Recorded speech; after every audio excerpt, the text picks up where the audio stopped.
I feel like Marvel superheroes have always been perfect for beat-em-up games. X-Men Arcade, Spider-Man the video game, Captain America and the Avengers, The Punisher, Marvel Ultimate Alliance, any of the Wolverine games. And who could forget Iron Man and Exo Manowar in Heavy Metal? A classic. Beat-em-ups are all about one thing: kicking someone's ass in the flashiest way possible. And nothing is flashier than a rich man in a robot suit and a guy dressed like the Puerto Rican flag. So when I heard that Crystal Dynamics was making this Avengers game, I was pretty excited.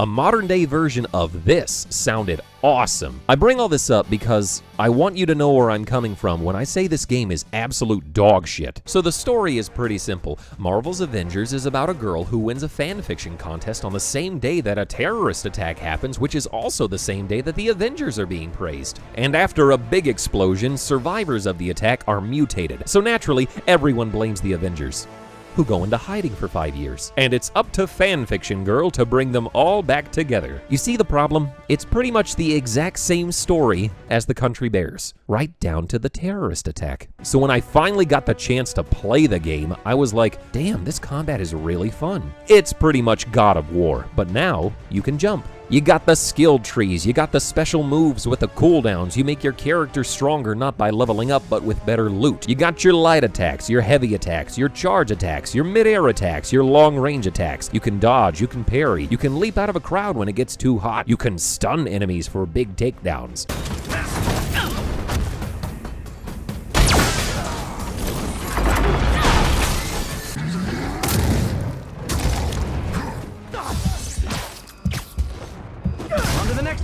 Wait a minute. And on top of all that, everyone has their own special skills too. Iron Man and Black Widow have different kinds of long-range weapons. Thor and Hulk have power meters that make them invincible. Cap has a double jump and a wall run. Iron Man and Thor can fly. Black Widow can swing around like Spider-Man. Cap can dress up like my favorite Popsicle. Kamala has the same powers as that guy from One Piece. And Hulk can beat a bad guy with another bad guy. Movement and combat are equally important in this game. But beat-em-ups have always been like that. Here you can see Captain America clearing 40 feet to dodge this green Tasmanian devil. It's all very scientific. The only real hang-up I have is that this combat is stuck in this clusterfuck of a game. At some point, the game stops being a story and just dumps a whole bunch of missions on you. And this is what the rest of the game is like. The single player and the multiplayer are both like this. You pick your mission, you pick your difficulty, you level up and get better fighting moves, you get better loot on higher difficulties, and you just keep doing that until you get bored. There's a very clear disconnect between the cutscenes and the missions. I could just pop in the first Avengers movie between missions and it would have the same impact on the story.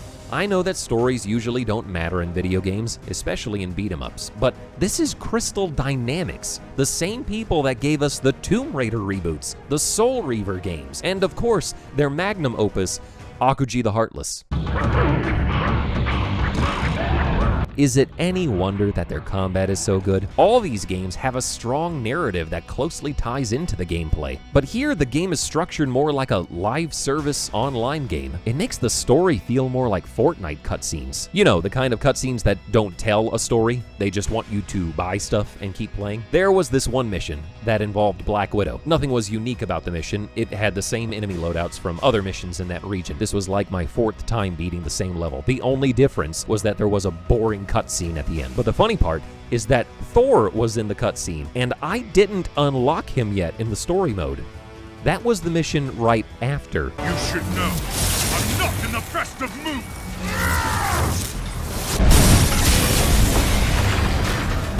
Wait, is that Thor? Prodigal son returns. You almost obliterated all of Manhattan! Well, holier than thou. Where were you while the world went to hell? Remember how each cutscene in Tomb Raider had emotional weight to it, and each weapon you unlocked had a purpose to the character's resolve as well as purpose in the gameplay? Nah, fuck that. Here's Thor!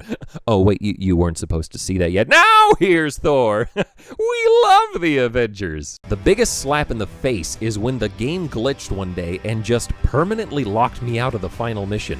The loading screen just keeps going on and on forever. I recorded this for about an hour. I guess I played too many Black Widow missions. I can't spoil things ahead of time. That's Crystal Dynamics' job. So I reinstalled the game and tried it again. Nope, Still loading. So I went into safe mode on my PS4 and rebuilt the database, then reinstalled the game again and made sure it had the latest patch. And guess what happened? Nothing. It was still loading. I can't beat the single player. Fun fact though, you can ignore the single player entirely and jump into the multiplayer immediately. It's the same game with all the same missions, but all the characters are already unlocked, so all you're really missing out on is crappy story missions. It even gives you a special tutorial level that's only for people who skip the single player. Sir, I've assisted Agent Wu in developing a new harm room protocol. It should help you get back up to speed quickly. Hey, I kept in shape. Mentally. Mr. Stark, wow. It's been a while. Not since the wedding, I mean. Right. Hey, I hope you like we were talking about the harm room. And get this, the multiplayer is actually better if you just play it solo. By the time your character is at max level, the multiplayer is worthless. And it's trying to be a live service. Okay, Crystal Dynamics, sure. But a few questions. If the single player doesn't work, then why does my game cost $60? Why does the single player game play like a multiplayer? Why does the multiplayer play better as a single player game? If the story doesn't matter, then why do I have to watch these crappy cutscenes? Even the multiplayer has these cutscenes. And if the story does matter, then why doesn't it tie into the gameplay at all? If it's a team-based game, then why isn't there an emphasis on teamwork, like in Left 4 Dead or Borderlands? Why do I have these objectives that only apply to me and not my teammates? Why show me the single player missions in the multiplayer if I can't access them through the multiplayer? I'll be honest with you guys. I had more fun with online games like Spellbreak and Paladins and even Genshin Impact. They only entertained me for a couple of days, but so did Marvel's Avengers. And all of those games are free. All of them. $0. They're also shameless ripoffs of other games. But just because a game is deceitful doesn't automatically mean it's bad. The God of War reboot is just a ripoff of Dark Souls. The Tomb Raider reboot is just a ripoff of Uncharted. But both of those games still have an identity because the games have a point in context. God of War doesn't suddenly just stop its story and bring you to a war table of loading screens and repetitive missions. Tomb Raider doesn't tuck away its main story behind these forgettable diary entries. The developers had their own creative ideas, and more importantly, those ideas serve a purpose. Those free games also serve a purpose. Genshin Impact is an open-world RPG with underwhelming co-op. Paladins is just Overwatch with a pirate. Spellbreak is just Fortnite with magic. Even Fortnite had free Marvel-inspired missions where you fight people with superpowers. Fortnite is also a marketing whore, but it's so proud that it's a marketing whore. It wears that like a badge of honor. It's a free live service game made to promote surface-level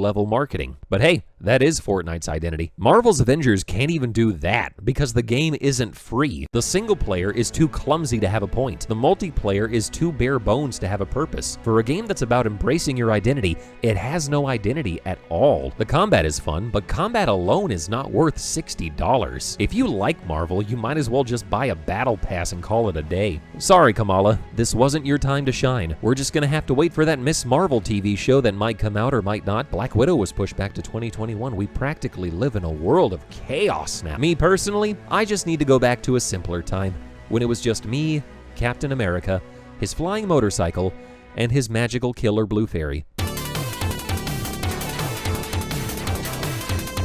What the fuck? So what is Captain Amara Marvel? Oh, there are people who ship you and Captain Marvel.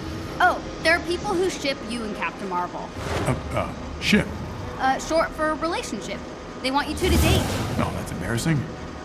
Is there a lot of shipping involving me? No.